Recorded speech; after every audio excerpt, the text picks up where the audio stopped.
Aku menyetir 3 jam, membelah jalanan yang membentang antara kota dan desa, membawa putra kecilku, Leon. Niatku sederhana, sungguh sederhana. Aku hanya ingin memberi kejutan pada ibu mertuaku di kampung yang kabarnya sedang sakit keras. Aku ingin memberi semangat pada suamiku, Tony, yang sudah 2 hari tidak ada kabar karena merawat ibunya di sana. Tapi takdir punya cara yang kejam untuk memberi kejutan balik. Begitu mobilku berhenti di depan rumah bercat hijau itu, seorang tetangga, Ibu Widi, berlari menghampiriku seperti orang yang dikejar setan.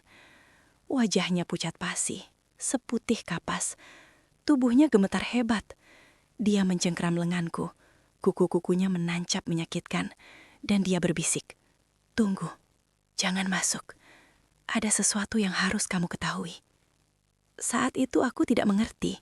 Aku pikir ini tentang penyakit. Aku pikir ini tentang kematian yang wajar. Sampai 15 menit kemudian, suara sirine polisi meraung-raung, memecah kesunyian desa dan berhenti tepat di depan kami. Dan saat pintu itu didobrak, hidupku yang sempurna hancur berkeping-keping.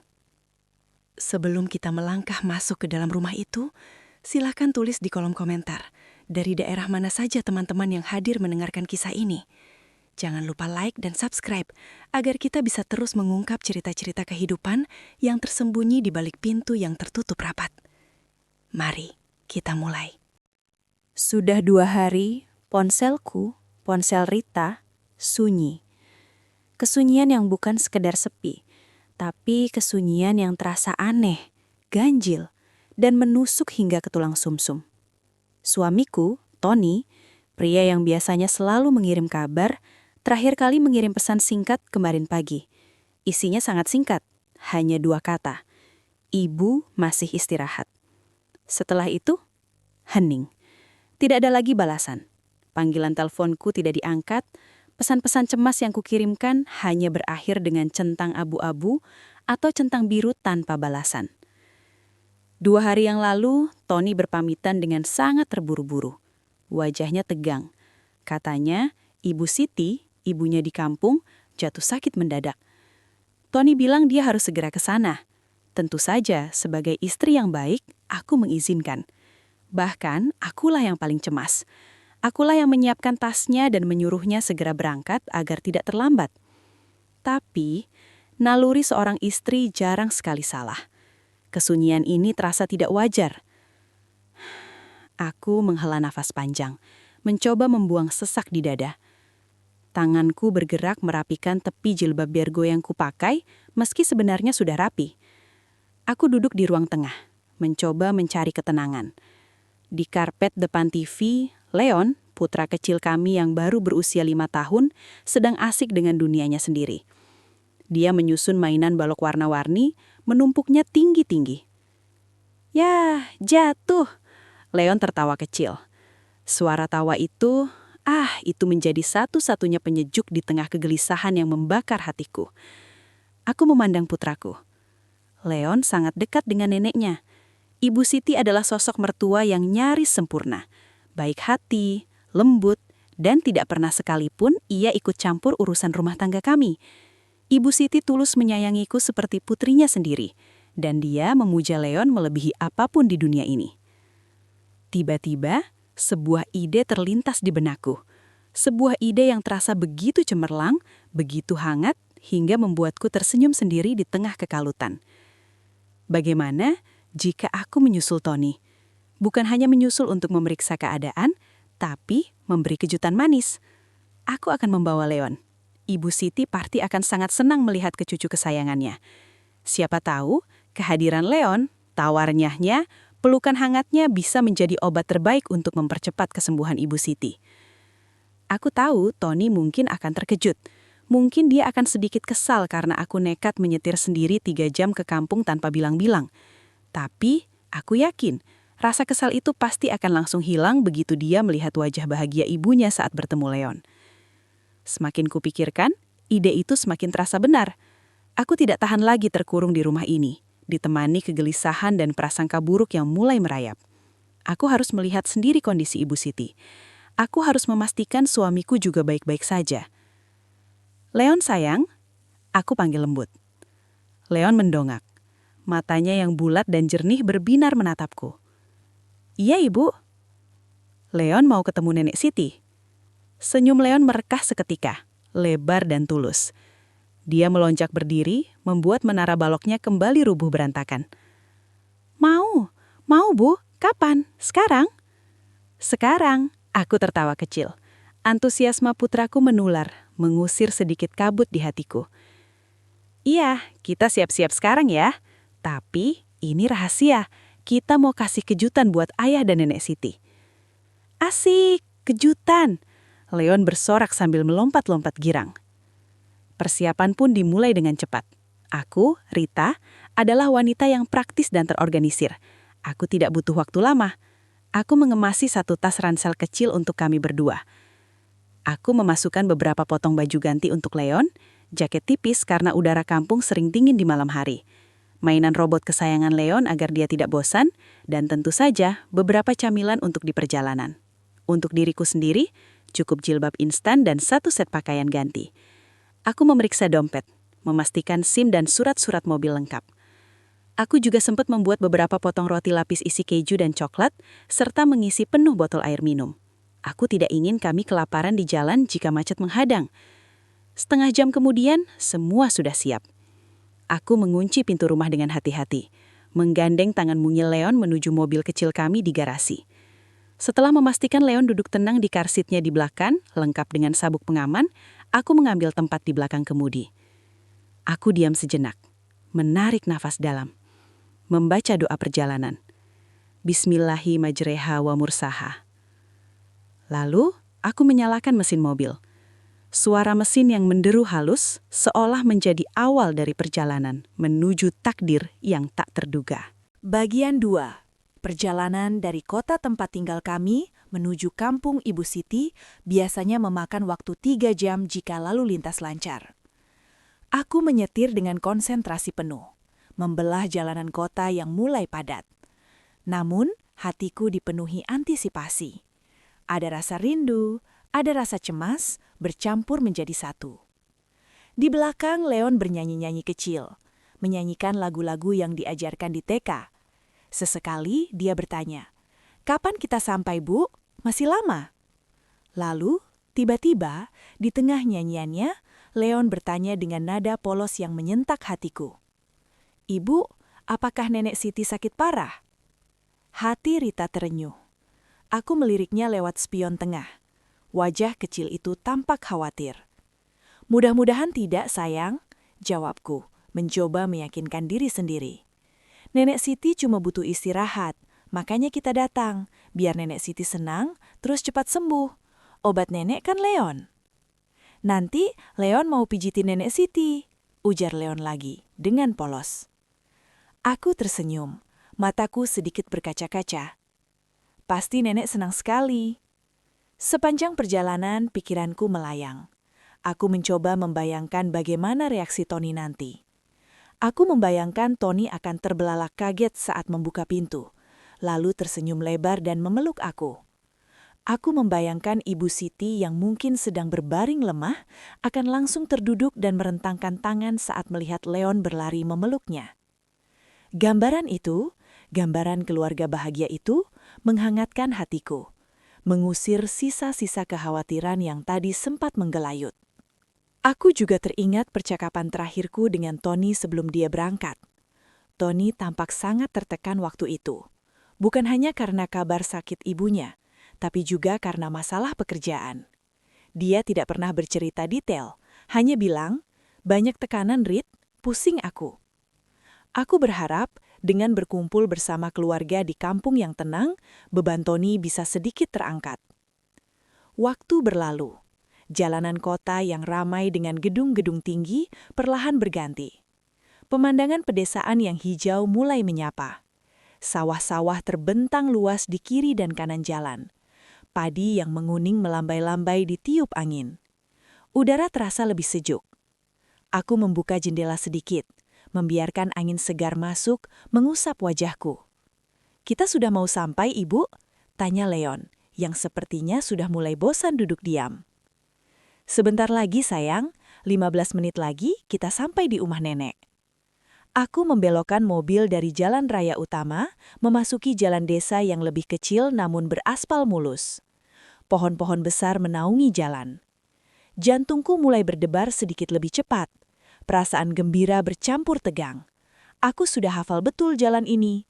Di ujung jalan ini, di rumah bercat hijau sederhana itulah keluarga suamiku tinggal. Mobil akhirnya berbelok ke jalan kecil terakhir. Rumah Ibu Siti sudah terlihat di kejauhan. Rumah itu tampak seperti biasa, tenang, damai, dikelilingi pagar tanaman yang rapi.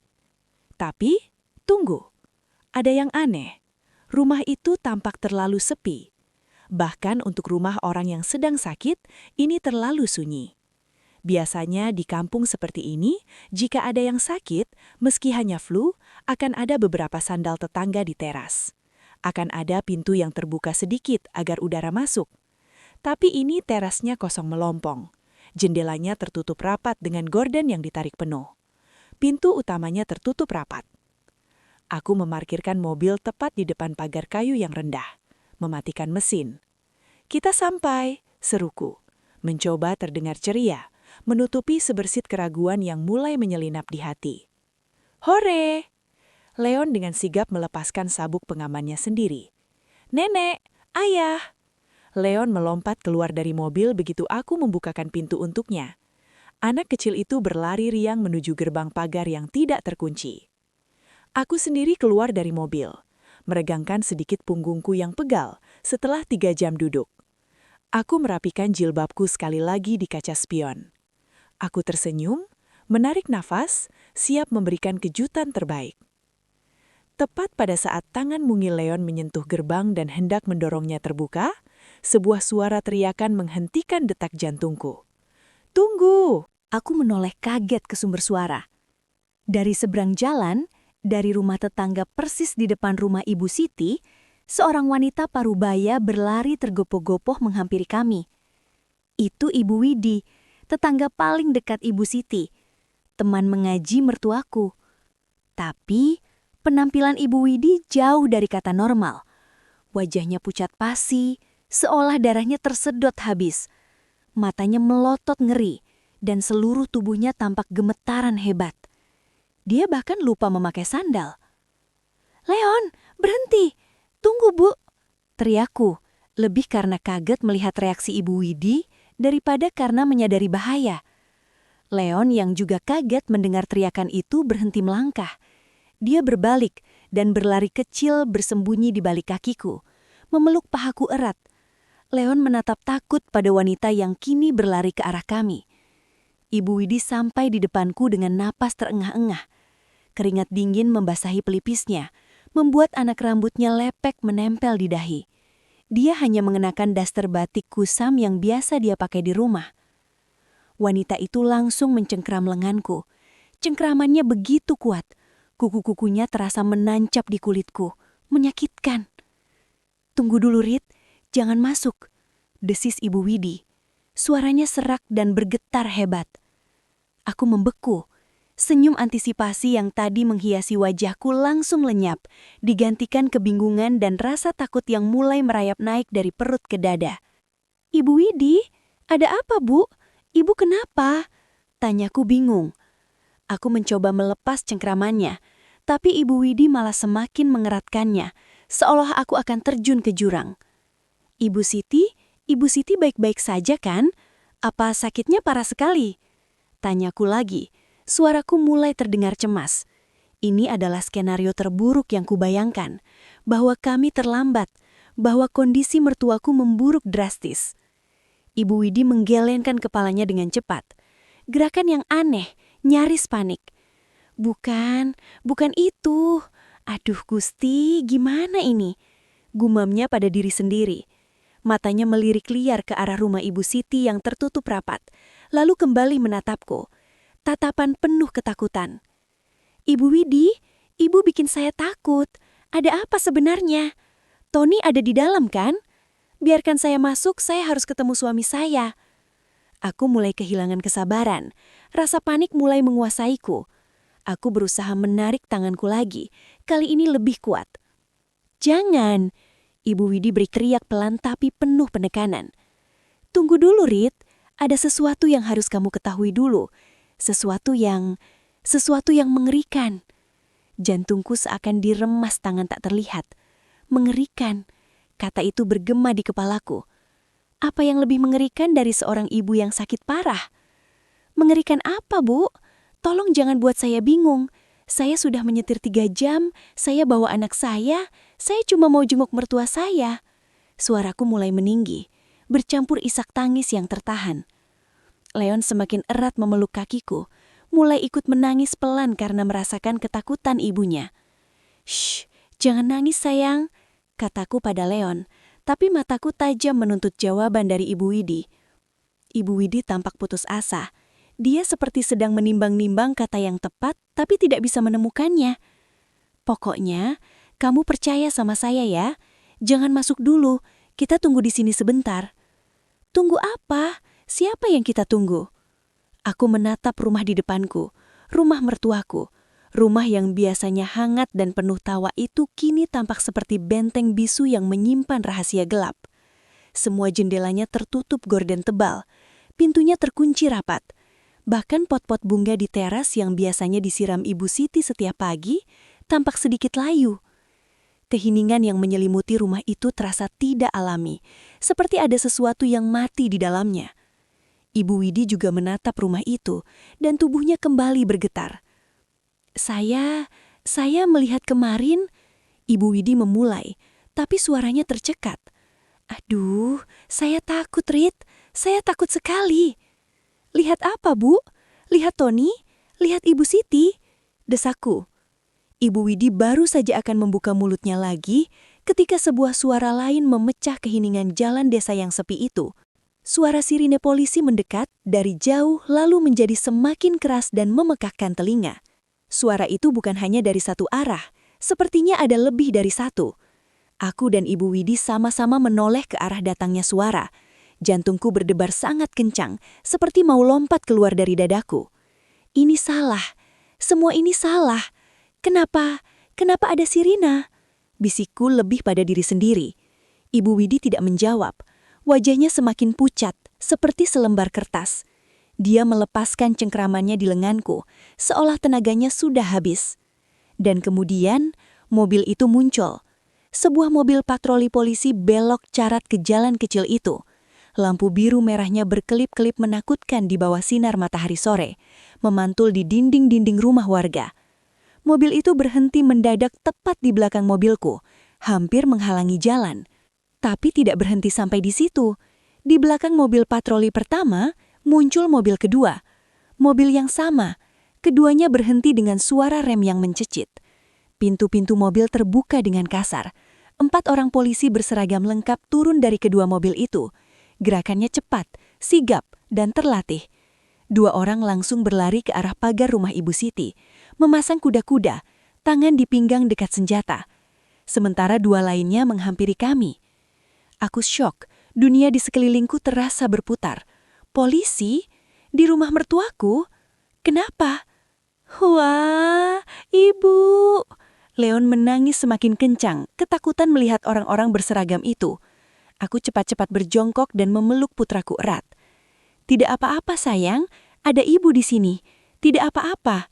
Bisikku mencoba menenangkan Leon, padahal aku sendiri gemetar hebat.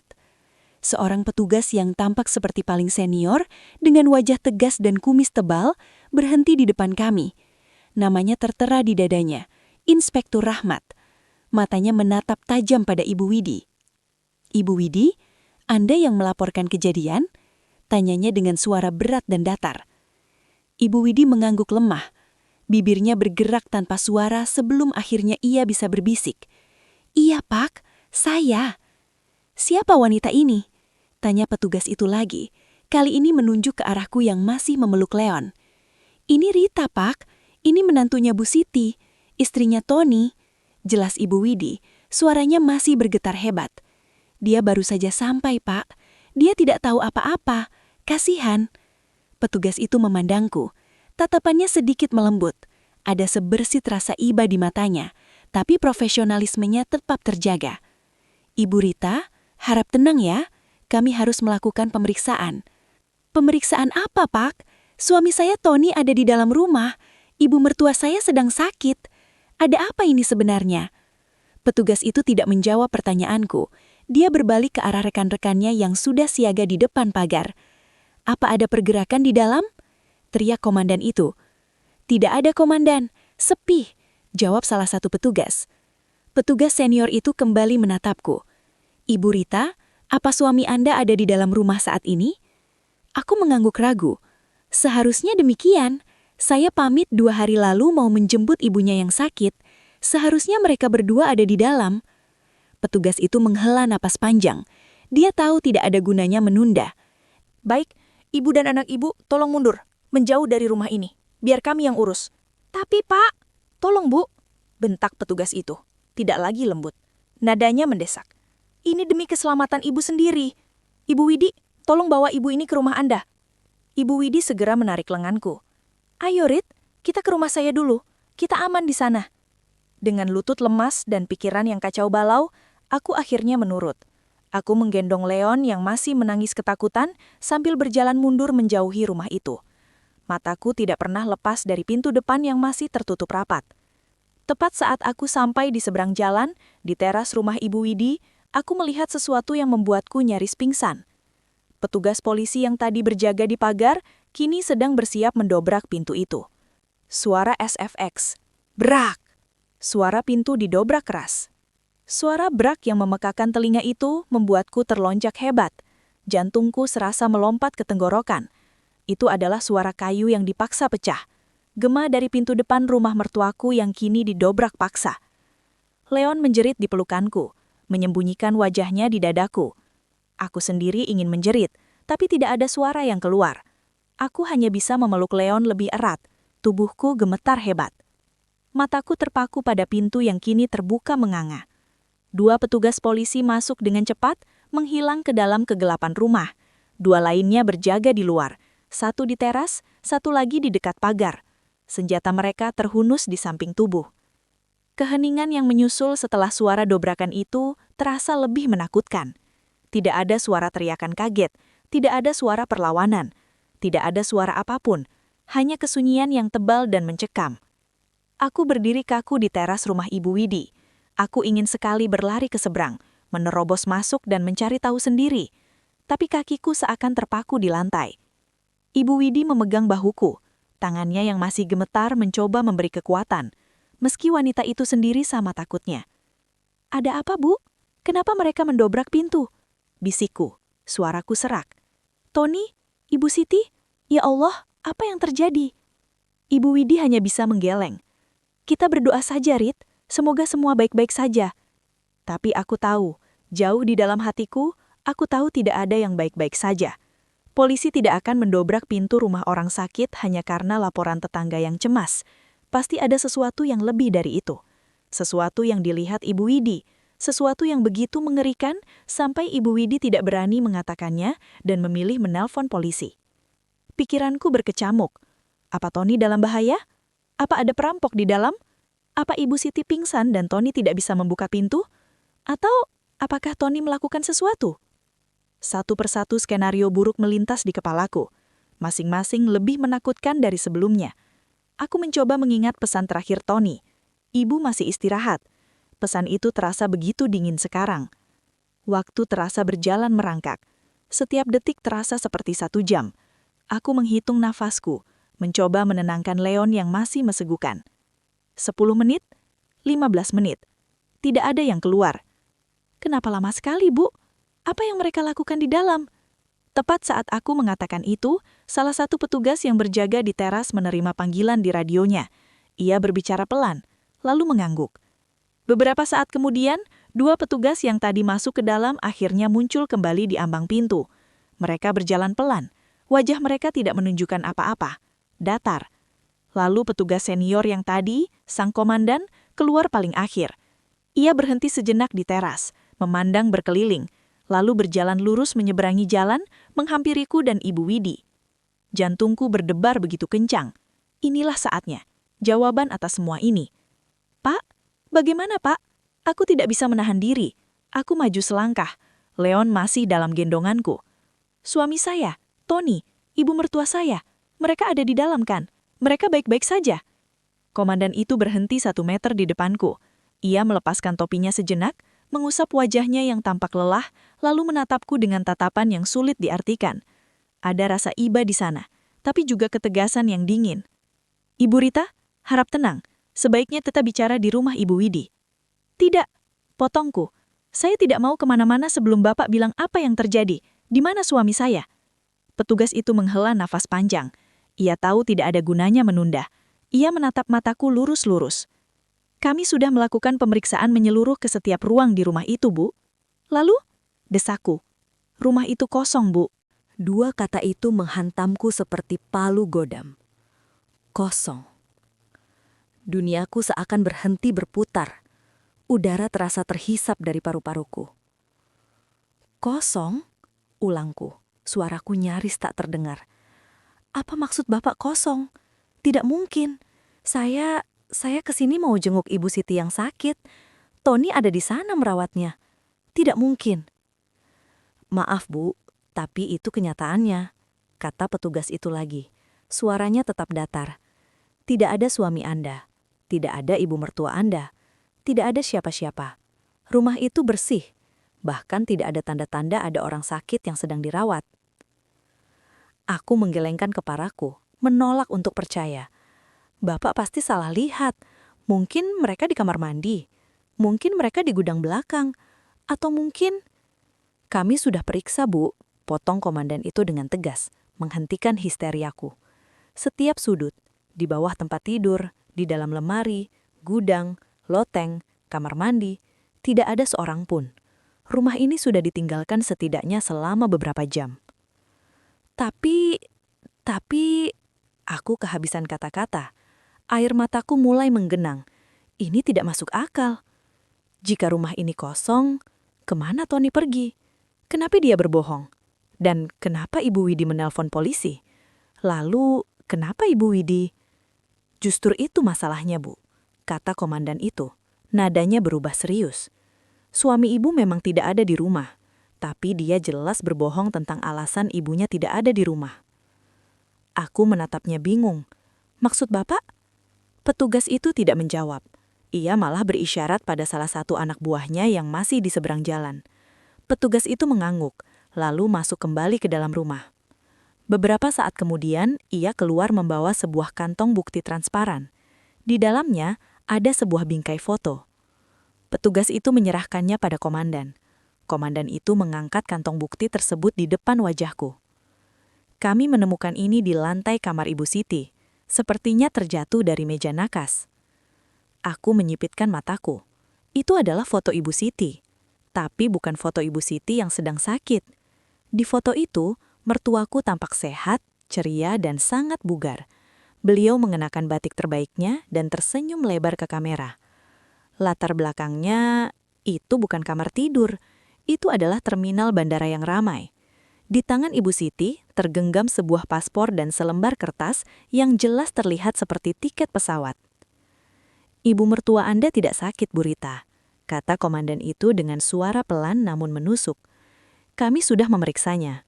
Foto ini sepertinya baru diambil beberapa hari lalu, dan kami sudah mengkonfirmasi dengan data imigrasi dan maskapai penerbangan. Dia berhenti sejenak, membiarkan fakta itu meresap. Ibu Siti terbang ke Singapura. Tanggal keberangkatannya kemarin pagi. Aku terhuyung. Aku nyaris jatuh jika Ibu Widi tidak sigap memegangku. Tidak sakit, keluar negeri, kemarin pagi. 3 fakta itu berputar-putar di kepalaku, menciptakan sebuah badai kebingungan dan rasa ngeri. Tony berbohong. Ia berbohong tentang ibunya. Sebuah kebohongan besar yang direncanakan. Lalu, bisikku, bibirku gemetar. Kalau Ibu Siti tidak di sini, dan Tony tidak di sini, untuk apa dia berbohong? Dan kenapa Ibu Widi menelpon? Itu mungkin kebenaran yang harus kita bicarakan sekarang, kata komandan itu. Nadanya bercampur antara simpati dan serius. Apakah Bu Rita siap mendengarkan cerita Ibu Widi? Di dalam ruang tamu kecil di rumah Ibu Widi, terasa pengap. Aku duduk di kursi kayu sederhana, masih menggendong Leon yang akhirnya tertidur karena lelah menangis. Tubuhku ada di sana, tapi pikiranku melayang entah kemana. Ibu Widi telah meletakkan segelas teh hangat di meja depanku, tapi aku bahkan tidak meliriknya.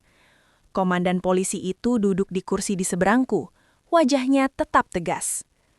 Ibu Rita, saya tahu ini berat, tapi kami butuh kerjasama ibu. Kami harus tahu apa yang sebenarnya terjadi. Aku mengangkat kepalaku, mataku bengkak dan merah. Saya tidak tahu apa-apa, Pak. Sungguh. Saya pikir suami saya sedang merawat ibunya yang sakit. Saya pikir suaraku pecah. Aku tidak sanggup melanjutkan. Komandan itu mengangguk mengerti. Baik, kalau begitu mari kita dengar dari Ibu Widi. Ia beralih pada wanita paruh baya itu yang duduk di sebelahku sekarang. Ibu Widi, tolong ceritakan pada kami, pelan-pelan, dari awal, apa yang Ibu lihat. Ibu Widi menarik nafas dalam-dalam. Wajahnya masih pucat, tapi ia tampak lebih tenang sekarang, karena ada polisi di sisinya. Baik, Pak, mulainya dengan suara bergetar. Kejadiannya mulai 2 hari lalu, sore hari, persis saat Tony datang. Saya sedang menyapu teras, jadi saya lihat jelas. Aku menahan nafas. Saya lihat mobil Tony datang. Awalnya saya senang, saya kira dia pulang. Tapi dia tidak sendirian, Pak. Jantungku mencelos. Tidak sendirian, bisikku. Ibu Widi menatapku sekilas, penuh rasa iba. Tidak, Rit, ada perempuan lain di mobilnya. Di kursi depan. Duniaku seakan runtuh untuk kedua kalinya hari itu. Wanita lain? Perempuan seperti apa, Bu? Tanya komandan itu. Suaranya tajam. Masih muda, Pak. Sangat cantik. Rambutnya panjang, dicat warna terang. Tapi Ibu Widi berhenti sejenak, mencari kata yang tepat. Tapi wajahnya, Pak, wajahnya ketakutan sekali. Pucat pasi. Matanya bengkak seperti habis menangis. Waktu Tony menyuruhnya turun, dia seperti tidak mau. Dia menggeleng-geleng. Lalu, apa yang Tony lakukan? Itu dia yang bikin saya takut, Pak. Saya kenal Tony dari kecil. Anaknya sopan, baik. Tapi hari itu, dia beda. Wajahnya marah sekali. Keras, rahangnya mengatup. Dia tidak membentak, tapi suaranya dingin dan menakutkan. Dia turun dari mobil, membuka pintu penumpang, dan dia menyeret perempuan itu keluar. Kasar sekali, Pak. Perempuan itu sampai tersandung. Aku menutup mulutku. Ini bukan Tony yang kukenal. Tony yang kunikahi adalah pria yang lembut dan sabar. Tony menyeret perempuan itu masuk ke dalam rumah Ibu Siti, kata Ibu Widi lagi. Dia sempat melihat ke arah saya. Tatapannya, aduh Gusti, tajam sekali. Saya langsung pura-pura masuk ke dalam rumah. Saya takut. Apalagi yang Ibu lihat atau dengar? Kejar komandan. Malamnya, Pak, saya tidak bisa tidur. Saya gelisah. Sekitar jam 1 malam, Ibu Widi menelan ludah. Saya dengar suara keras sekali dari seberang. Seperti suara kaca yang dilempar atau pecah. Keras sekali. Prang, begitu bunyinya. Lalu, saya dengar suara perempuan menjerit, tapi pelan sekali. Seperti dibekap. Hanya sekali. Setelah itu sunyi sekali. Saya terlalu takut untuk mengintip. Saya kunci semua pintu dan jendela. Saya tidak tidur sampai pagi. Aku memejamkan mataku erat-erat. Ya Tuhan, apa yang telah Tony lakukan? Lalu kemarin, Ibu Widi melanjutkan. Rumah itu sepi seharian. Saya tidak lihat siapa-siapa keluar. Saya tidak berani, Pak. Saya kira mereka ya bertengkar hebat. Urusan rumah tangga. Saya tidak mau ikut campur. Sampai tadi pagi, kata komandan itu. Iya, Pak, sampai tadi pagi. Subuh-subuh sekali. Saya mau ke pasar. Saya lihat mobil Tony masih di sana. Tapi pas saya lagi siap-siap, saya dengar suara pintu mobil ditutup. Saya intip dari jendela. Apa yang Ibu lihat? Saya lihat Tony. Dia sendirian. Dia bergerak terburu-buru sekali. Dia memasukkan sesuatu ke bagasi mobilnya, Pak. Sesuatu, sebuah koper. Kata Ibu Widi, suaranya mengecil. Tapi koper yang sangat besar, Pak. Koper yang paling besar yang pernah saya lihat, warna hitam, dan kelihatannya berat sekali. Tony sampai bungkuk-bungkuk mengangkatnya masuk ke bagasi. Dia harus mendorongnya kuat-kuat. Aku merasakan mual yang hebat naik ke tenggorokanku. Koper besar, berat, setelah suara kaca pecah dan jeritan tertahan. Lalu itu semua, Tony langsung masuk mobil dan pergi cepat sekali. Dia bahkan tidak menutup pagar rumah. Dia ngebut. Saya punya firasat sangat buruk, Pak. Saya merasa ada yang tidak beres. Saya tidak tahu harus apa. Saya bingung. Lalu beberapa jam kemudian, Rita datang bawa Leon. Kelihatan senang sekali. Wajahnya bahagia mau kasih kejutan. Ibu Widi menatapku. Air matanya akhirnya mengalir. Saya tidak tega, Rit. Saya tidak bisa biarkan kamu dan Leon masuk ke rumah itu. Saya tidak tahu ada apa di dalam. Tapi saya tahu itu bukan hal baik. Makanya saya lari. Dan makanya tadi saya telepon polisi. Ruangan itu hening sejenak. Hanya suara nafas Leon yang teratur dan isak tangis tertahan Ibu Widi yang terdengar. Aku akhirnya angkat bicara. Suaraku datar dan kosong. Siapa perempuan itu, Pak? Komandan polisi itu menatapku lama. Ia mengeluarkan ponselnya, mengetik sesuatu, lalu membalikkan layar ponsel itu ke arah Ibu Widi. Perempuan ini. Di layar ponsel itu terpampang sebuah foto paspor, wajah seorang wanita muda yang cantik, namun matanya tampak kosong. Rambutnya panjang, persis seperti yang digambarkan Ibu Widi.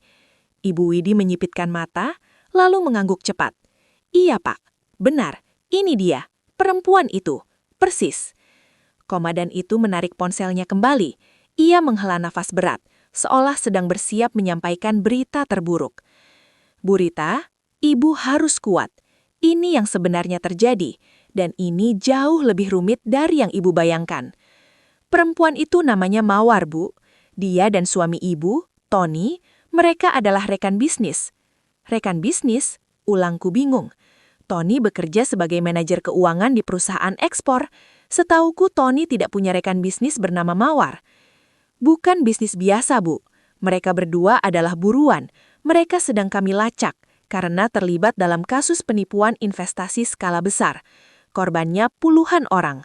Kerugiannya miliaran rupiah. Aku ternganga. Penipuan? Tony? Tidak mungkin, Pak. Suami saya. Kami sudah melacak mereka selama berminggu-minggu, kata komandan itu tidak membiarkanku menyangkal. Mereka sangat licin. Kami duga mereka kabur ke sini, ke kampung ini untuk bersembunyi. Tempat ini sepi dan tidak ada yang curiga. Potongan-potongan teka-teki itu mulai tersusun di kepalaku, membentuk sebuah gambaran yang mengerikan. Jadi, Ibu Siti? Benar. Suami Ibu sengaja menyuruh ibunya pergi ke luar negeri, diberi tiket liburan gratis, jelas komandan. Agar rumah ini kosong, agar dia bisa bersembunyi dengan aman bersama Mawar dan uang hasil penipuan mereka. Tapi mereka bertengkar, kataku. Teringat cerita Ibu Widi. Suara kaca pecah, jeritan tertahan.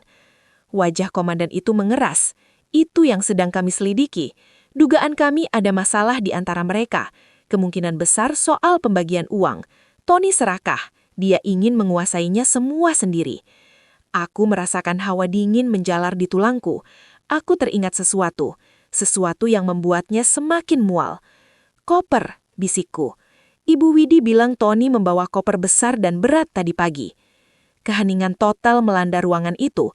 Aku menatap komandan polisi itu dengan mata terbelalak ngeri. Sebuah pikiran yang begitu biadab, begitu tak terimajinasikan, mulai terbentuk di benakku. Aku tidak berani mengatakannya. Komandan itu tidak perlu mendengar pertanyaan itu. Ia melihat kengerian di mataku dan ia mengerti. Itu yang paling kami takutkan, Bu, kata komandan itu pelan. Kami khawatir apa isi koper besar itu. Keheningan yang pecah di ruang tamu Ibu Widi terasa lebih berat daripada kebisingan apapun. 3 kata terakhir komandan polisi itu, isi koper besar, menggantung di udara penuh dengan kengerian yang tak terucapkan. Aku menatap kosong ke dinding di depannya. Gambaran suamiku, Tony, membungkuk susah payah mengangkat koper hitam besar di pagi buta berkelebat di benakku. Berat koper itu. Berat. Berat karena apa? pakaian, uang, atau berat karena tubuh seorang wanita bernama Mawar. Mual yang hebat menghantam perutku. Aku buru-buru meletakkan Leon yang tertidur di pangkuanku ke atas sofa, lalu berlari ke kamar mandi Ibu Widi. Aku muntah hebat. Semua roti lapis yang kusiapkan untuk perjalanan ceria kami, semua harapan yang kubangun, keluar bersama cairan pahit dari perutku. Ibu Widi menyusulku, mengusap-usap punggungku dengan tangan gemetar. "Sabar, Rit, sabar, keluarkan saja. Istighfar, Nduk," bisik Ibu Widi, sama bingungnya harus berbuat apa. Setelah beberapa saat, aku membersihkan wajahku di wastafel. Aku menatap pantulan diriku di cermin kecil yang retak. Wajah seorang wanita yang kelelahan. Wajah seorang istri yang baru saja menyadari bahwa pria yang tidur di sampingnya selama 6 tahun, ayah dari anaknya, adalah monster. Aku kembali ke ruang tamu. Langkahku gontai. Aku duduk di sebelah Leon, membelai rambut putranya. Leon adalah satu-satunya hal yang nyata, satu-satunya jangkar di tengah badai ini. "Pak," kataku. Suaraku serak namun tegas. Aku menatap lurus ke arah komandan. Apa yang Bapak duga ada di dalam koper itu?" Komandan itu menghargai ketegaranku. "Bu, kami tidak bisa berspekulasi. Tapi berdasarkan kesaksian Ibu Widi, suara kaca pecah, jeritan tertahan, koper yang berat dan kepergian Tony secara diam-diam sendirian, kami harus mengasumsikan skenario terburuk." "Pembunuhan?" bisikku. Kata itu terasa asing dan mengerikan di lidahku. Komandan itu mengangguk pelan. Aku mengangguk pelan. "Kami sudah mengeluarkan DPO, daftar pencarian orang, untuk suami Anda, Tony. Tadinya hanya atas kasus penipuan. Sekarang kami tingkatkan statusnya menjadi terduga pelaku pembunuhan berencana. Kami juga sudah menyebar patroli di semua jalur keluar desa dan menuju jalan tol. Tapi Pak, Tony, aku masih mencoba mencari sisa-sisa kewarasanku. Tony yang saya kenal tidak begini. Dia lembut. Dia tidak pernah menyakiti saya. Uang mengubah orang, Bu," potong komandan itu, tidak bermaksud kasar tapi menyatakan fakta. Miliaran rupiah itu jumlah yang sangat besar. Cukup besar untuk membuat seseorang serakah. Cukup besar untuk membunuh rekan kejahatannya sendiri agar tidak perlu berbagi. Aku menunduk. Rekan kejahatan. Wanita simpanan. Aku teringat deskripsi Ibu Widi. Muda, cantik, berbeda sekali denganku. "Jadi, Tony berselingkuh?" tanyaku pelan. Kami tidak tahu pasti sejauh apa hubungan pribadi mereka. Tapi iya, laporan intel kami menyebutkan Mawar bukan hanya rekan kerja. Mereka sering check-in di hotel yang sama. Aku merasakan perih yang lain. Bukan lagi kengerian, tapi rasa pengkhianatan yang dalam. Selama ini, saat Tony pamit lembur, saat Tony bilang ada tekanan pekerjaan, saat suaminya itu sering menerima telepon diam-diam di balkon, itu semua bukan tentang pekerjaan. Itu tentang kebohongan, tentang penipuan, tentang wanita lain. "Bu Rita," komandan itu berdiri. "Kami harus melakukan olah TKP, tempat kejadian perkara. Sekarang rumah Ibu Siti adalah lokasi kejahatan. Kami butuh bantuan Ibu." "Bantuan saya?" "Setelah tim awal selesai, kami perlu Ibu masuk sebentar. Ibu mungkin satu-satunya yang tahu bagaimana kondisi normal rumah itu. Kami perlu tahu apakah ada barang Ibu Siti yang hilang atau apakah ada barang aneh yang ditinggalkan Tony." Pikiran untuk masuk ke rumah itu, rumah yang kini beracun oleh kebohongan dan kekerasan, membuat perutku kembali mual. Tapi aku mengangguk. Aku harus tahu. Aku harus melihat sendiri. "Baik, Pak. Saya akan bantu." "Bagus. Satu hal lagi," kata komandan itu sebelum keluar. "Rumah itu tidak sepenuhnya kosong. Saat kami dobrak tadi, kami menemukan bekas darah." Mata Rita terpejam. "Di mana?" "Di lantai kamar tamu. Tidak banyak, tapi jelas ada di sana. Dan yang paling mengganggu adalah, sepertinya ada yang berusaha membersihkannya. Terburu-buru, tapi berusaha dibersihkan. Kami juga menemukan pecahan kaca seperti dari botol atau gelas tebal di dekat situ." Semua cerita Ibu Widi terkonfirmasi. Jeritan, kaca pecah, darah, dan usaha pembersihan. Itu adalah jejak-jejak perbuatan Tony. 1 jam berlalu bagai dalam mimpi buruk. Akhirnya, aku dipanggil. Aku menitipkan Leon pada Ibu Widi. Aku menjalan menembus garis polisi kuning hitam. Begitu masuk rumah, bau aneh langsung menyergap hidungku. Bau pengap rumah yang lama tertutup, bercampur dengan sesuatu yang amis, dan bau kimia yang tajam seperti pembersih lantai, tapi digunakan terlalu banyak. Mari Bu, ke kamar tamu. Kamar tamu terletak di bagian belakang rumah. Kamar ini biasanya rapi karena jarang dipakai. Tapi saat aku masuk, aku langsung merasakan hawa dingin. Lihat, kata komandan. Ia menunjuk seorang petugas forensik yang berjongkok di dekat tempat tidur, menyinari lantai dengan senter UV. Cahaya ungu itu memperlihatkan sapuan samar di lantai keramik. Darah, kata komandan pelan. Sudah dibersihkan. Tony mencoba membersihkannya dengan pemutih. Aku menelan ludah, membayangkan Tony berlutut di lantai itu, menggosok darah mawar dengan panik. Di bawah tempat tidur. Itu. Mataku terpaku di celah sempit di kolong ranjang. Di kegelapan itu, di dekat dinding, ada sesuatu yang seharusnya tidak ada di sana. Petugas mengambil alat penjepit, menarik benda itu keluar. Itu sebuah buku diari kecil bersampul bludru merah-murahan dengan gambar menara Eiffel yang berkilauan. Gembok kecilnya rusak tercongkel paksa. Buku itu jelas bukan milik Ibu Siti. Komandan mengambil buku itu. Ia membukanya. Halaman-halamannya dipenuhi tulisan tangan wanita yang rapi. Tapi di halaman-halaman terakhir, tulisan itu berubah menjadi kasar, terburu-buru, dan penuh coretan. Dugaan kita benar semua, kata komandan setelah membaca. Dengarkan ini. Ia membacakan entry terakhir. Aku tidak percaya. Miliaran kami berhasil. Tony bilang kami akan ke Singapura menyusul ibunya, lalu ke Swiss. Dia yang terbaik. Komandan membalik halaman. Sampai di kampung sialan ini, panas dan bau. Tony bilang hanya 2 hari untuk mendinginkan diri. Tapi dia aneh, tegang sekali. Aku dengar dia menelpon seseorang. Ia menyebut utang. Aku tidak suka ini. Napas Rita tercekak. Komandan itu sampai di halaman terakhir. Tulisannya besar-besar dan miring. Beberapa ternoda oleh tetesan air mata. Kemarin malam, dia berbohong. Bajingan itu berbohong. Aku menemukan paspornya di tasnya saat dia di kamar mandi. Dia memesan 1 tiket. Bukan ke Singapura. Bukan atas namaku. Dia juga memindahkan semua uang dari rekening bersama kami. Dia mau meninggalkan aku di sini. Ada spasi besar, lalu tulisan terakhir yang sangat panik.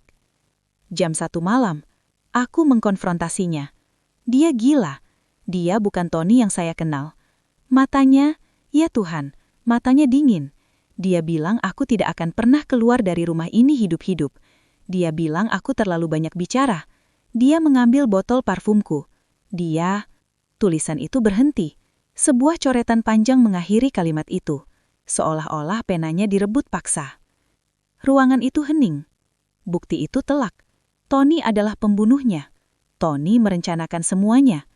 Aku terduduk di tepi ranjang. Tidak peduli lagi itu tempat kejadian perkara. Kakiku lemas. Suamiku adalah pembunuh berdarah koding. Saat itulah, di tengah kesunyian yang mencekam, suara, SFX, dering ponsel yang nyaring. Sebuah suara memecah segalanya. Suara dering ponsel milikku. Ponsel yang ada di saku gamisku. Aku meragoh saku itu dengan tangan gemetar. Aku menatap layar itu. Sebuah nomor tidak dikenal. Tapi yang membuat darahku berdesir adalah kode negara di depan nomor itu. Sebuah nomor internasional. Siapa itu? Tanya komandan. Saya tidak tahu. Tapi ini nomor dari Singapura. Itu pasti Ibu Siti, bisikku ngeri. Mertuaku menelpon. Bagian 7. Panggilan dari neraka. Singapura, Ibu Siti? Jawab, kata komandan itu.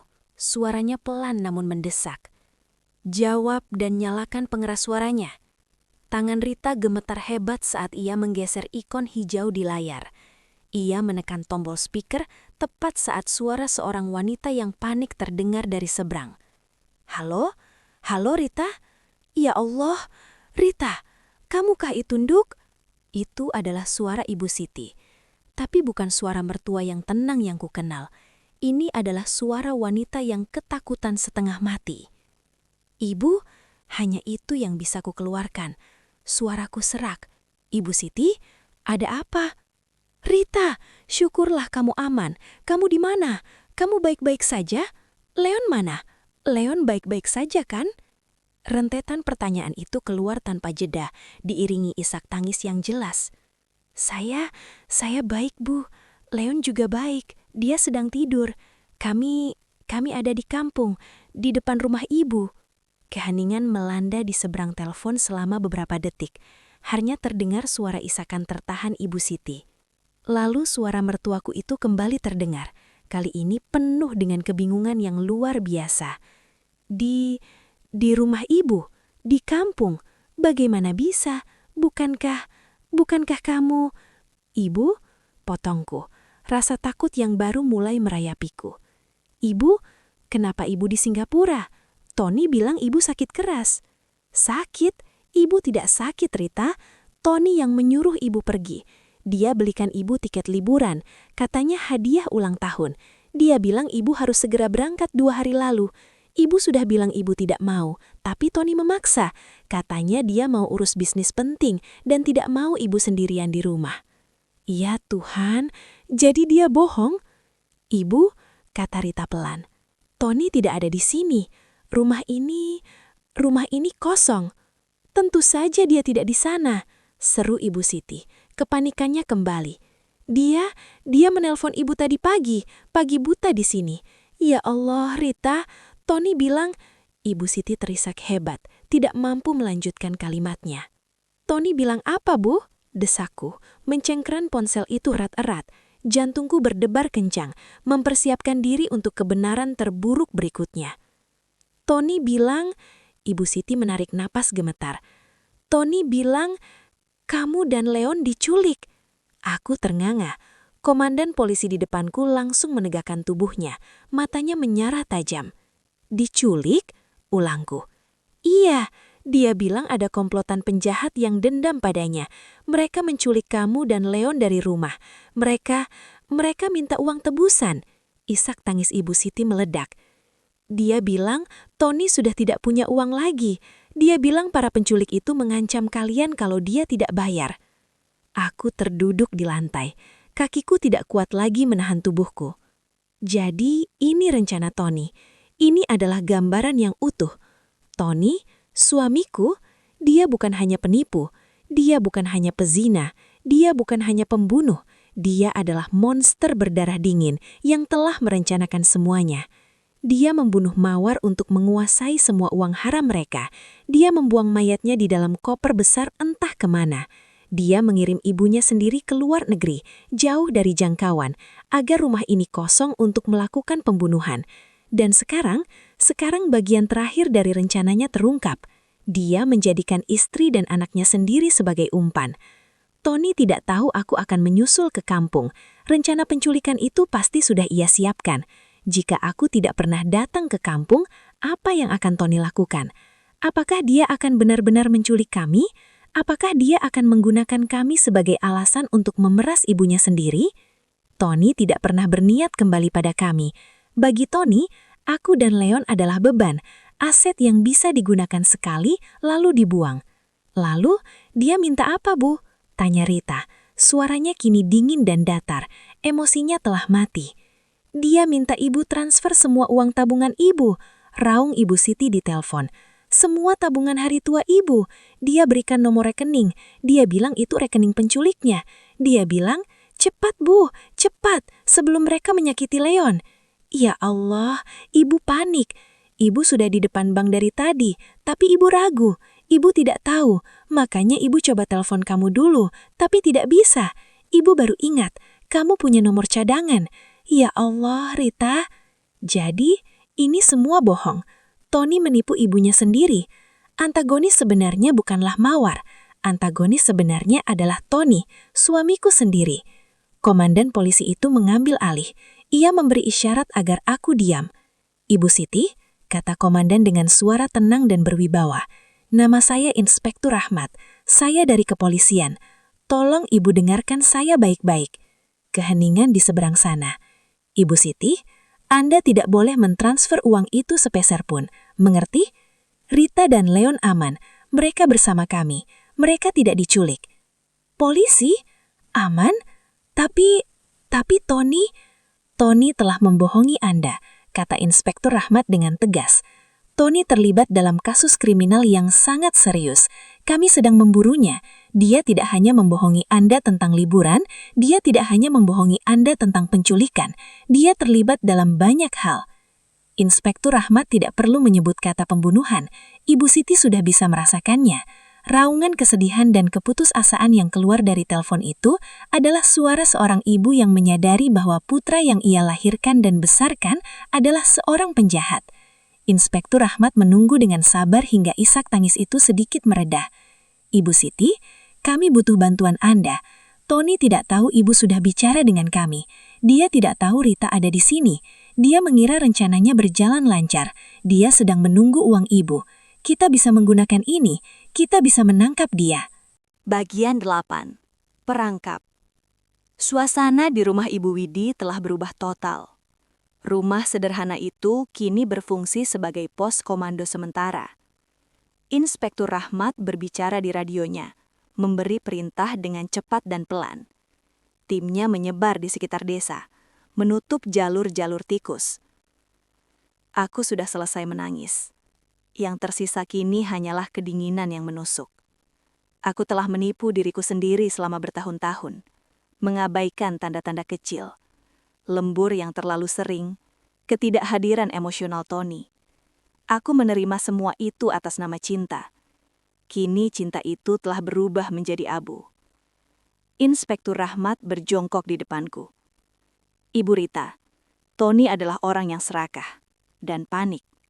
Itu kombinasi berbahaya, tapi juga bisa kita manfaatkan. Dia membunuh mawar demi uang. Dia memeras ibunya sendiri demi uang. Uang adalah kelemahannya. Dia tidak akan lari sebelum dia mendapatkan uang dari Ibu Siti. Apa rencana Bapak? Tanyaku mantap. Kita akan pancing dia keluar. Kita akan biarkan dia percaya bahwa dia akan mendapatkan uangnya. Kita akan menggunakan Ibu Siti. Ponselku kembali berdering. Kali ini nama Ibu Siti yang muncul. Inspektur Rahmat sudah mengaturnya. Panggilan tadi kini disadap dan direkam secara resmi.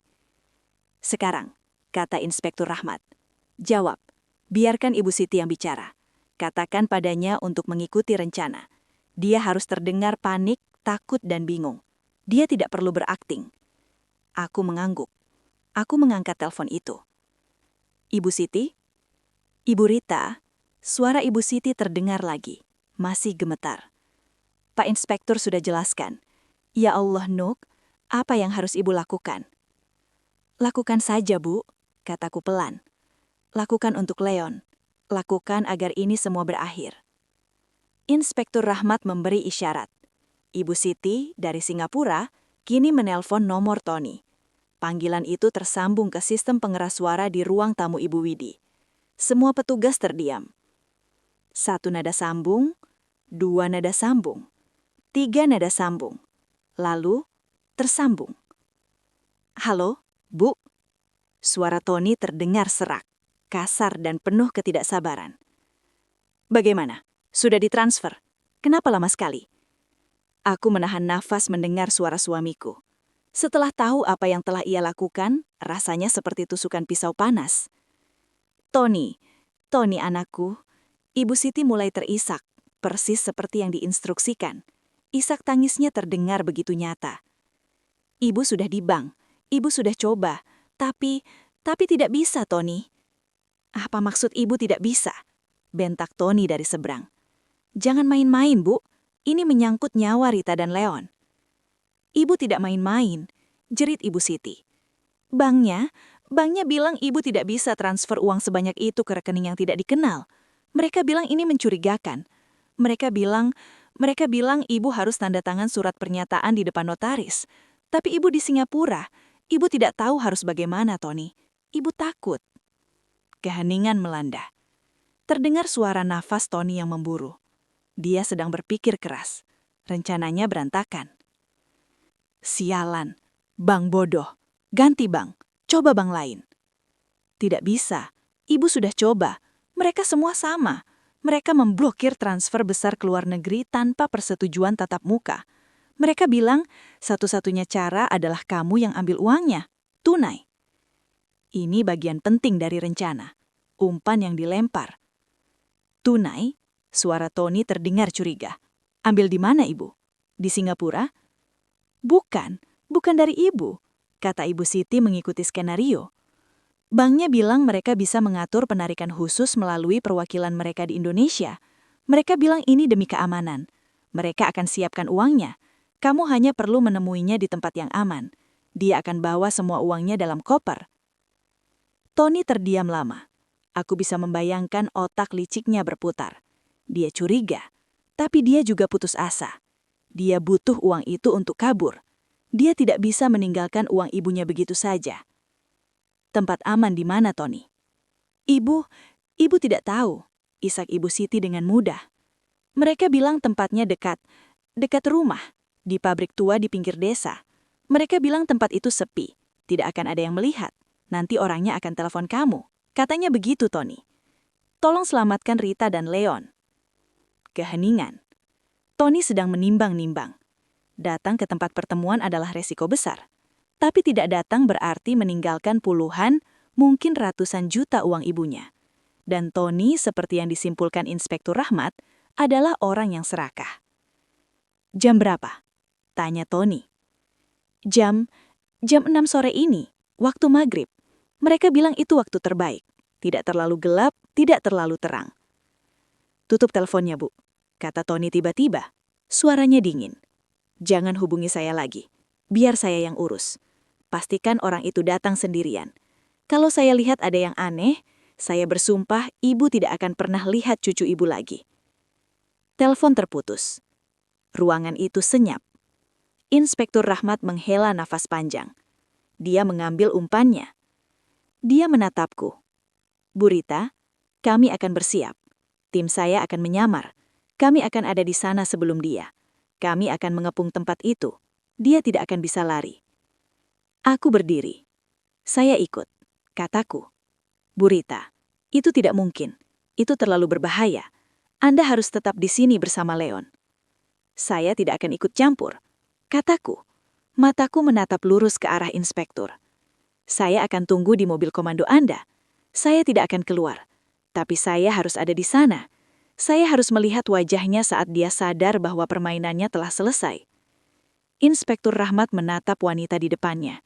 Wanita berhijab yang beberapa jam lalu datang untuk memberi kejutan, kini telah berubah.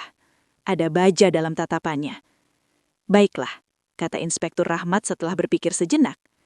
Anda boleh ikut, tapi Anda tidak boleh keluar dari mobil apapun yang terjadi. Mengerti? Saya mengerti. Bagian 9, Pabrik Tua. Langit di ufuk barat mulai memerah, menebarkan semburat jingga dan ungu yang biasanya tampak indah. Namun sore itu terasa begitu mencekam. Angin bertiup pelan, membawa suara azan maghrib yang menggema dari marjit desa. Suara itu, yang biasanya membawa kedamaian, kini terdengar seperti musik pengiring untuk sebuah drama terakhir. Aku duduk di kursi belakang sebuah van tanpa jendela yang diparkir tersembunyi di balik rimbunnya rumpun bambu, sekitar 200 meter dari gerbang pabrik tua. Van itu adalah pos komando bergerak. Di dalamnya, beberapa monitor menyala, menampilkan gambar buram dari kamera tersembunyi yang telah dipasang tim Inspektur Rahmat di sekitar titik pertemuan. Pabrik tua itu adalah bangunan peninggalan zaman Belanda yang sudah puluhan tahun terbengkalai. Dindingnya retak-retak, ditumbuhi lumut dan tanaman liar. Gerbang besinya berkarat parah. Itu adalah tempat yang sempurna untuk transaksi gelap. Tempat di mana jeritan pun akan ditelan oleh keheningan. Petugas yang menyamar sebagai orang bank sudah berada di posisinya. Dia berdiri sendirian di tengah halaman pabrik yang terbuka, di samping sebuah koper hitam besar yang diletakkan di tanah. Koper itu berisi kertas-kertas bekas dengan lapisan uang asli di bagian atas, umpan. Ada pergerakan, desis operator radio. Di salah satu monitor, sebuah titik gelap muncul, sebuah sepeda motor bebek tua tanpa lampu depan. Pengendaranya mengenakan helm full face hitam dan jaket jeans kusam. Dia berhenti di kegelapan, di balik pilar yang roboh. Itu dia, bisikku. Meski tertutup helm, aku mengenali postur itu. Aku mengenali cara berjalan suamiku, Tony. Tony berjalan mendekat, langkahnya pelan dan waspada. Tangan kanannya tersembunyi di dalam saku jaketnya. Kau bawa uangnya? Suaranya terdengar teredam dan parau dari balik helm. Saya bawa, jawab petugas itu. Suaranya dibuat sedikit gemetar. Ada di koper ini, semua tunai seperti permintaan. Buka kopernya, perintah Tony. Tangan kanannya masih di dalam saku. Bos, saya bilang saya harus lihat jaminannya dulu. Di mana wanita dan anak itu? Tony tertawa, tawa yang kering dan mengerikan. Kau pikir kau bisa bernegosiasi denganku? Buka kopernya sekarang, atau kau tidak akan pernah keluar dari tempat ini. Petugas itu perlahan berjongkok, tangannya bergerak ke arah gembok koper. Ini adalah sinyalnya. Sekarang, teriak Inspektur Rahmat ke radionya. Dalam sepersekian detik, kekacauan meletus. Lampu sorot berkekuatan tinggi dari berbagai penjuru menyala serentak, mengubah halaman pabrik yang temaram itu menjadi terang benderang seperti siang hari. Polisi, jangan bergerak, angkat tangan. 20-an petugas berseragam hitam yang tadinya bersembunyi muncul serentak. Moncong senjata mereka semua terarah pada satu titik, pada Tony. Tony berhenti, terkejut seperti rusa yang terperangkap lampu sorot. Reaksinya instan, dia tidak mengangkat tangan. Bergantinya, tangan kanannya keluar dari saku. Di tangannya bukan uang, itu adalah pistol hitam kecil. Dia bersenjata, teriak Inspektur Rahmat. Tony melepaskan tembakan ke udara, lebih karena panik daripada membidik. Mundur, mundur semua, teriaknya. Dia berbalik, berlari kembali ke arah motornya. Dia tahu dia tidak bisa melawan, dia hanya ingin kabur. Hentikan dia, jangan biarkan dia lolos. Suara tembakan tajam terdengar. Ban belakang motor bebek itu meletus. Seketika Tony tersandung, dia kehilangan keseimbangan dan jatuh terjerembab di tanah berlumpur. Pistol di tangannya terlepas, terlempar beberapa meter jauhnya. 4 petugas langsung menerjangnya, menindihnya ke tanah sebelum dia bisa bereaksi. Lepaskan aku, lepaskan, kalian tidak tahu siapa aku. Tony meronta-ronta. Wajahnya yang kini terlihat jelas karena helmnya terlepas saat jatuh, menyeringai marah. Kami tahu persis siapa Anda, Tony, kata Inspektur Rahmat berjalan mendekat dengan tenang. Van yang aku tumpangi bergerak maju, berhenti tepat di tepi halaman yang terang benderang itu. Pintu samping terbuka. Aku berdiri di sana, menatap pemandangan itu. Suamiku, ayah dari anakku, terlegap di lumpur, wajahnya kotor, tangannya diborgol ke belakang. Mata Tony menyapu kerumunan petugas dan kemudian matanya bertemu dengan mataku. Seketika amarah di wajahnya lenyap, digantikan dengan keterkejutan, lalu dengan kecepatan yang mengerikan, topeng itu kembali terpasang. Wajahnya berubah menjadi cemas dan penuh kelegaan palsu. Rita, sayang, teriaknya mencoba bangkit duduk. Syukurlah kamu baik-baik saja. Ya Tuhan, aku kira mereka. Aku hanya menatapnya dingin. Rita, ini salah paham. Tony mulai panik menyadari tatapan dinginku. Orang-orang ini, mereka menculikmu. Aku di sini untuk menyelamatkanmu. Aku bawa uang. Percayalah padaku, sayang. Aku melangkah turun dari van. Kakiku mantap menejak tanah. Aku berjalan pelan melintasi halaman, tidak peduli pada tatapan para petugas. Aku berhenti tepat di depan suamiku yang terduduk di lumpur. Cukup, Mas, kataku, suaraku pelan namun terdengar jelas di tengah keheningan pasca penangkapan. Permainanmu sudah selesai. Wajah Tony berubah. Wajah memelas itu hilang, digantikan dengan kebencian murni saat dia sadar dia tidak lagi bisa memanipulasiku. Kau, desisnya. Kau yang menjebakku. Kau wanita bodoh. Seharusnya aku. Seharusnya kau apa, Tony? Sebuah suara serak terdengar dari kegelapan di dekat gerbang. Semua orang menoleh. Seorang wanita melangkah terhuyung-huyung di dalam cahaya. Pakaiannya compang-camping dan kotor. Sebelah lengannya digendong dengan kain sobek yang berlumuran darah kering. Wajahnya bengkak dan memar.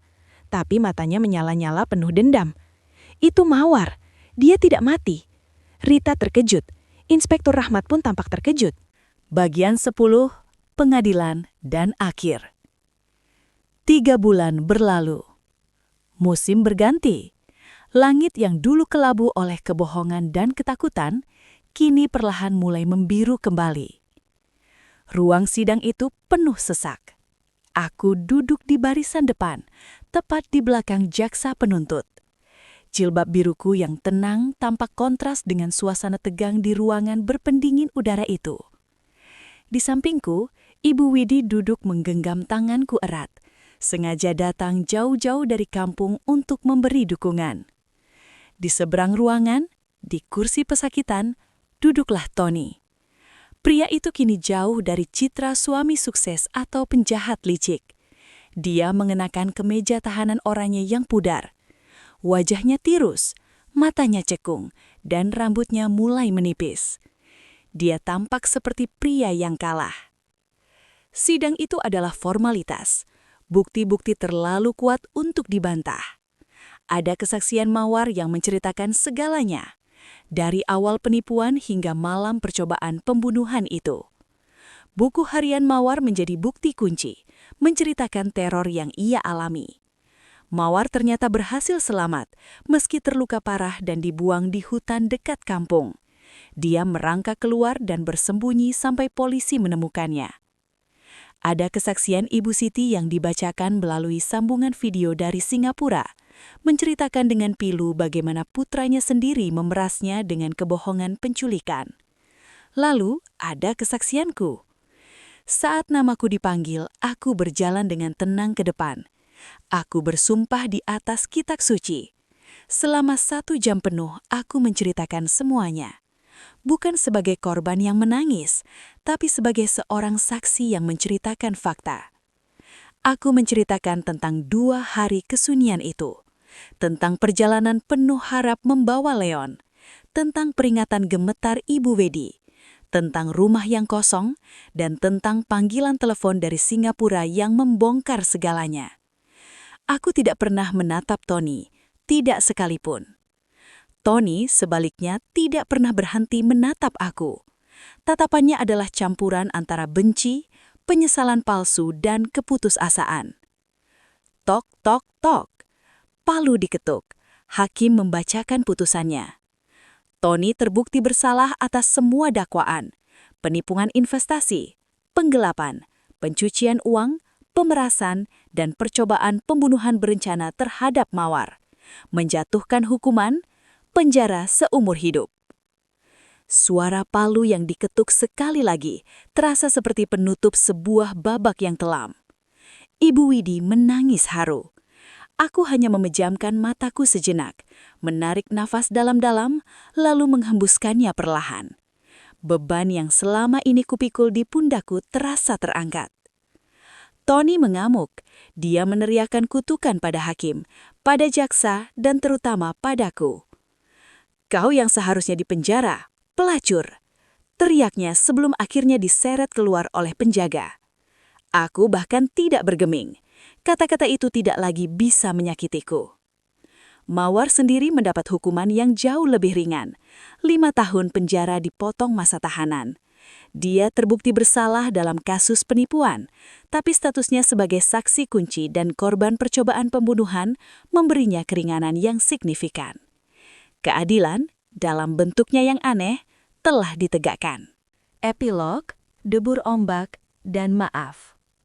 2 minggu setelah putusan sidang. Ada tamu di pintu kontrakan kecil yang baru kusewa di pinggir kota. Saat aku membukanya, aku terkejut. Ibu Siti berdiri di sana.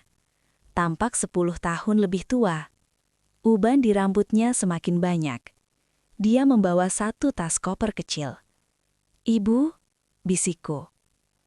"Rita, Nduk." Ibu Siti langsung berlutut, memeluk kakiku. "Maafkan Ibu, maafkan Tony, anak Ibu. Ibu gagal mendidiknya. Ibu malu. Maafkan." Tangisnya meledak. Hatiku luluh. Aku segera berjongkok, mengangkat tubuh rapuh mertuaku. "Bangun Ibu, jangan begini. Ibu tidak salah apa-apa." Aku memapah Ibu Siti masuk. Ini adalah pertama kalinya kami bertemu langsung sejak hari mengerikan itu. Kami duduk di sofa kecil berhadapan. "Rumah di kampung sudah Ibu jual," kata Ibu Siti pelan setelah tangisnya reda. Ibu tidak sanggup tinggal di sana lagi. Semua tetangga membicarakan tentang Tony. Lalu ibu mau kemana? Tanyaku cemas. Ibu Siti menatapku dengan mata tuanya yang sembab. Ibu tidak punya siapa-siapa lagi, Rita. Bolehkah ibu tinggal di sini? Ibu bisa bantu jaga Leon. Ibu bisa masak, bersih-bersih. Ibu hanya ingin dekat dengan cucu ibu satu-satunya. Aku menatap wanita di depanku. Wanita ini adalah korban, sama seperti diriku. Korban dari kebohongan dan keserakahan pria yang sama. Aku tersenyum tipis. Tentu saja, Bu. Ini juga rumah ibu. Suara ombak pantai. 6 bulan kemudian. Pantai sore itu ramai oleh angin laut yang sejuk. Leon, kini hampir 6 tahun, berlari-lari riang di atas pasir basah mengejar buih ombak. Tawa renyahnya terdengar lepas, tanpa beban. Tidak jauh dari sana, di atas tikar pandan, 2 wanita duduk mengawasinya.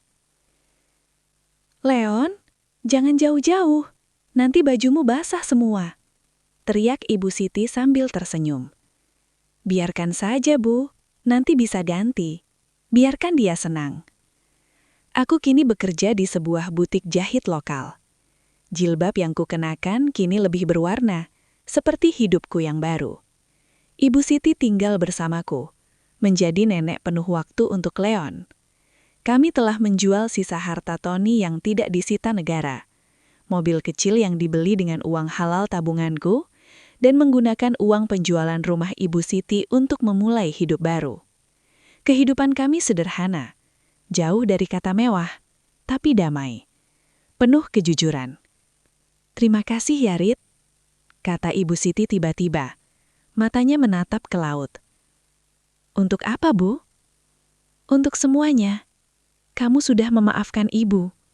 Kamu mau menerima ibu padahal ibu ini ibunya." "Shh," potongku lembut. Aku menggenggam tangan mertuaku yang mulai mengkeriput. Ibu adalah neneknya Leon, dan ibu adalah keluarga saya. Leon berlari kembali ke arah kami. Wajahnya berseri-seri. Tangannya menggenggam sesuatu. "Ibu, nenek, lihat, Leon dapat kerang bagus." Serunya menunjukkan sebuah cangkang kerang berwarna putih bersih. Aku mengambil kerang itu, membersihkannya dari pasir. "Wah, cantik sekali, sayang." Aku menatap putraku, lalu menatap Ibu Siti. Di antara debur ombak dan tawa Leon, aku merasakan kedamaian yang sudah lama tidak kurasakan. Aku mungkin telah menghilangkan seorang suami, tapi aku menemukan kekuatanku sendiri. Dan aku telah membangun kembali sebuah keluarga di atas puing-puing kebohongan, menjadi sesuatu yang jauh lebih kuat. Aku tersenyum tulus. Aku siap menyambut hari esok.